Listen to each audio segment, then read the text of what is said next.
É bem verdade que quase todo mundo gosta de aproveitar o dia do aniversário para dar um passeio pela cidade. Hoje em dia, muita gente escolhe o Uber ou o carro próprio quando tem. Mas antigamente, chique mesmo era passear de táxi ou carro de praça, como é chamado em alguns lugares do Brasil.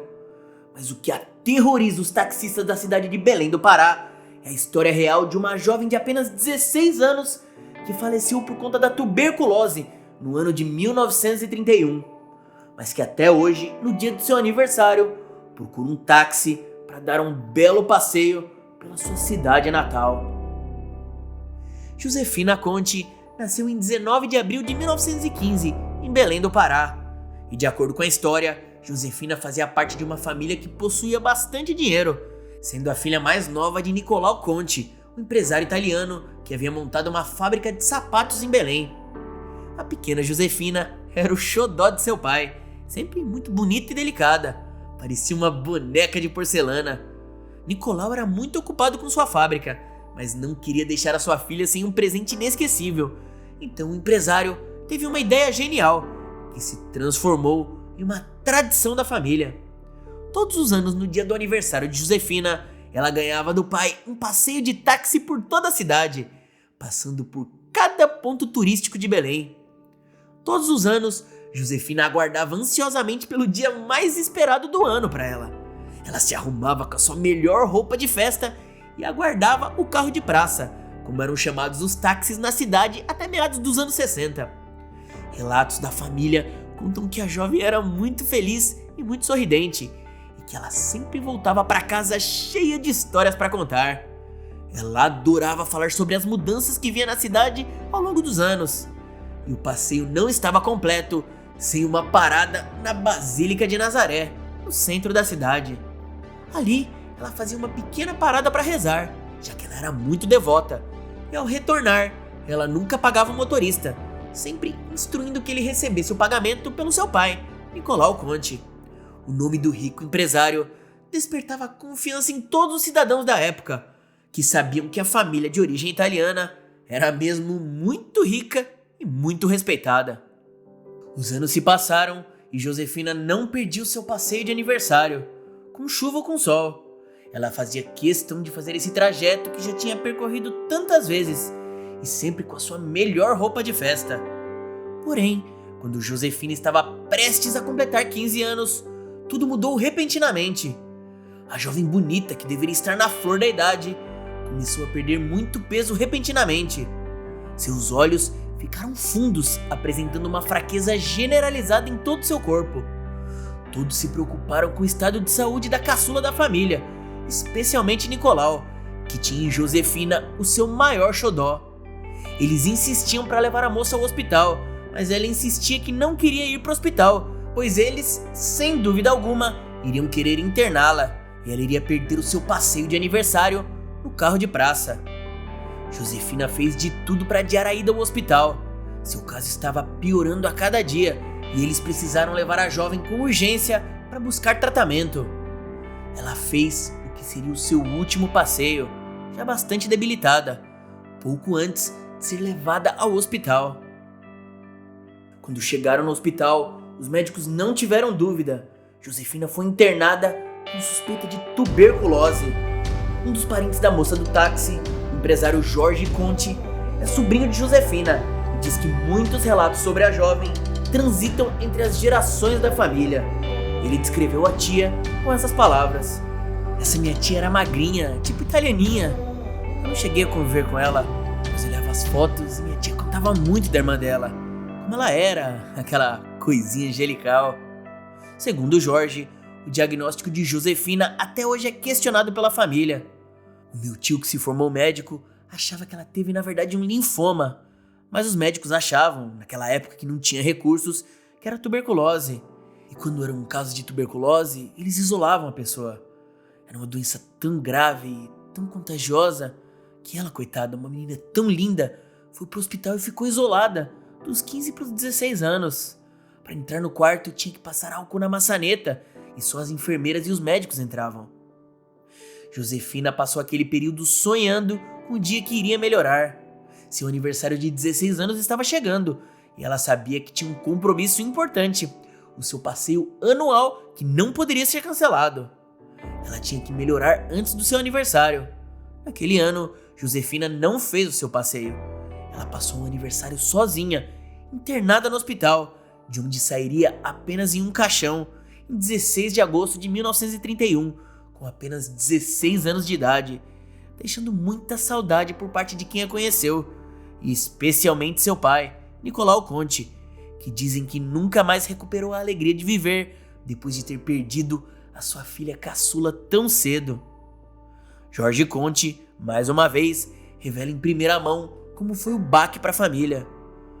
O meu avô era apaixonado por ela, coitado, porque era a filha caçula dele, e quando ela estava para morrer, ele ficou completamente desesperado.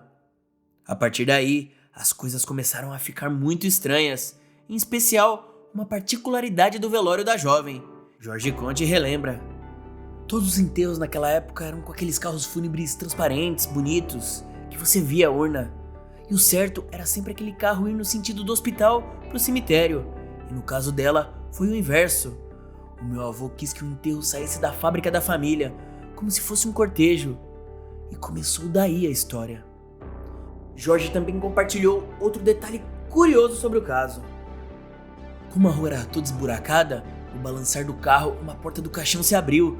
Então as pessoas já achavam que alguém tinha ressuscitado, porque o cortejo saiu de trás do cemitério e no sentido contrário.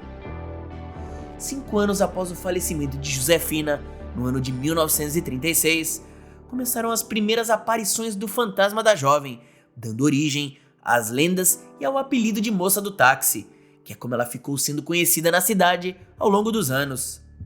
Um detalhe no túmulo da moça já dava uma pista do que viria a acontecer. Nicolau Conti, um homem muito rico, não quis economizar na homenagem para sua filha mais querida e mandou fazer uma lápide de mármore na Itália para a filha. Um mistério até hoje sem explicação, até mesmo para a família de Josefina, é em relação à foto dela no mármore de Carrara que seu pai havia encomendado.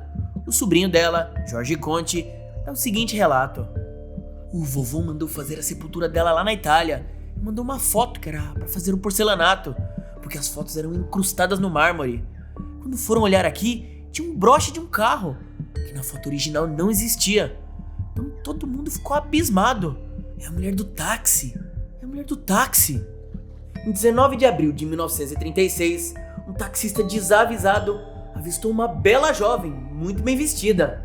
Ele prontamente parou o carro e ela entrou. Ela parecia muito feliz. Ela disse que aquele era o seu aniversário e que ela queria fazer um passeio pela cidade para visitar todos os pontos turísticos. O taxista não estranhou o fato de ter começado a corrida bem em frente ao cemitério de Santa Isabel, em Belém do Pará. Para ele, era mais um dia normal de trabalho, acompanhando aquela bela jovem para um passeio de aniversário. Josefina ia comentando sobre cada ponto turístico e como tudo havia mudado nos últimos anos. Em um determinado momento do passeio, ela pediu que o chofer a levasse até a Basílica de Nazaré, onde ela faria algumas orações. Josefina pediu para que o motorista ficasse esperando e ela não demorou muito para retornar. Outro pedido que parecia muito inocente, mas que deveria ter chamado a atenção do taxista, foi o destino final da passageira. A jovem pediu que ele a deixasse no mesmo local onde haviam começado o passeio, ou seja, em frente ao cemitério de Santa Isabel. Ao deixar a passageira no seu destino, ele ficou surpreso ao descobrir que ela não carregava nenhum dinheiro consigo, mas instruiu que ele recebesse o pagamento na residência da família Conti e que ele não se preocupasse, pois eles pagariam pelo passeio todo. O motorista, ainda sem desconfiar de nada, aceitou o acordo com a jovem. Uma mocinha tão bem vestida e o nome da poderosa e rica família Conti inspiraram confiança de que ele iria mesmo receber pelo seu trabalho.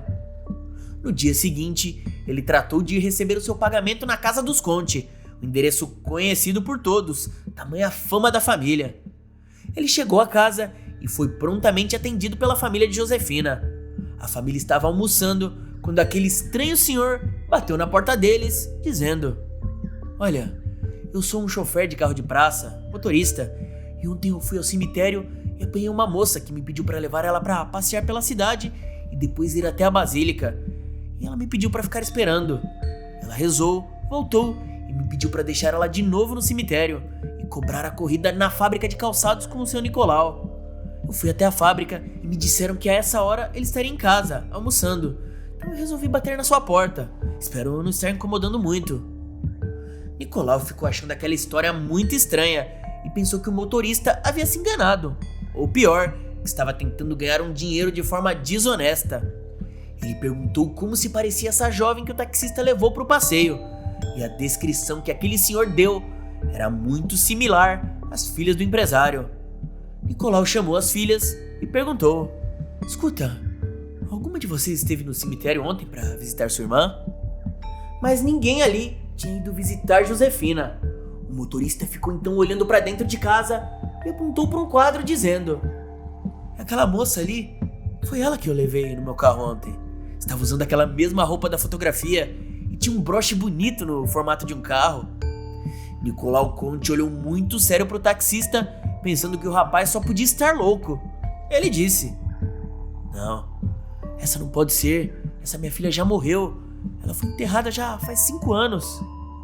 Segundo os relatos da própria família, o chofer ficou muito pálido, cada vez mais pálido, e quase desmaiou. Começou uma confusão na casa dos Conte para acudir o homem, tentando acalmá-lo, mas não teve jeito. Ele ficou tão assustado, mas tão assustado, que preferiu nem cobrar pela corrida e foi embora de lá para nunca mais voltar. A partir de então, a história começou a se espalhar por toda a cidade e tomou uma proporção tão grande que ganhou o status de lenda urbana, uma das lendas mais conhecidas de Belém. Mas essa não foi a última vez que Josefina apareceu para assombrar os motoristas. A cada aparição dela, os taxistas passavam a evitar os arredores do cemitério, especialmente nas vésperas do aniversário da mulher do táxi. Mas com o passar dos anos, os novos taxistas ou se esquecem da lenda, ou não acreditam que ela é verdade e acabam pegando uma passageira fantasma direto do além. Já algumas décadas depois da sua primeira aparição, um motorista levou a jovem para um passeio. No final da corrida, ela pediu para ser deixada em casa e avisou que iria entrar para buscar o dinheiro devido. Depois de quase 1 hora esperando, o motorista decidiu entrar na casa para saber da moça que estava demorando tanto com seu pagamento. Ele foi recebido por uma mulher muito idosa. Esse motorista desavisado contou para a senhorinha a história da moça que lhe levou para passear pela cidade e para a igreja para rezar. A idosa, já sabendo do que se tratava, prontamente respondeu que nenhuma moça morava mais ali, mas que iria entrar para buscar o dinheiro do motorista. Mais uma vez, o motorista avistou o retrato de Josefina na parede enquanto a idosa entrava em casa. O homem então disse à idosa que aquela era sua passageira, para em seguida ouvir que a mulher era sua filha, Josefina, que havia morrido décadas antes, e que todos os anos a família lhe dava uma viagem de táxi pela cidade como presente de aniversário. Dessa vez, o motorista ficou para receber o dinheiro da corrida, mas acabou revivendo essa lenda para toda uma nova geração. Alguns taxistas juram que também tiveram a ilustre passageira do além em seus carros. Alguns dizem que Josefina estava alegre o tempo todo, rindo com o deslumbramento da cidade. Outras que ela chorava silenciosamente durante toda a viagem, cheia de melancolia. A lenda da moça do táxi acabou se tornando tão famosa que se espalhou por outras cidades e regiões do país, ganhando versões locais e assustando os que acreditam e desafiando a coragem dos que não acreditam. Já em Belém, cidade natal da moça do táxi, o mito de Josefina é uma parte importantíssima do patrimônio imaterial da cidade. Sua história está tão ligada à memória da cidade que ela virou, para muitos, uma santa popular. Nos cultos das almas, Josefina recebe muitas orações, pedidos e graças atendidas. Ela ficou sendo conhecida também como a Santa Josefina do táxi. O túmulo dessa bela jovem, que partiu tão cedo, fica até hoje no cemitério Santa Isabel e acabou se tornando um lugar de peregrinação popular no dia de finados, além de receber muitos devotos no dia do aniversário de nascimento e de morte de Josefina. O túmulo dela é sempre um dos mais enfeitados com velas e homenagens em placas de mármore, agradecendo a santa popular pelos seus milagres. Mas mesmo tendo se formado uma figura positiva no imaginário popular e todos os relatos de suas aparições tenham sido pacíficos, nenhum taxista tem coragem de ficar nos arredores do cemitério, especialmente de madrugada, por medo de terem que levar a fantasma do táxi para dar um passeio pelas ruas de Belém. E se você gostou dessa história, com certeza o próximo vídeo que está aparecendo na sua tela também vai te deixar muito intrigado. Não se esqueça de se inscrever no canal, ativar o sininho das notificações e deixar o seu gostei. Só assim você não perde nenhum vídeo que eu posto toda semana aqui pra você, hein? Eu vou ficar esperando. Muito obrigado e um grande abraço.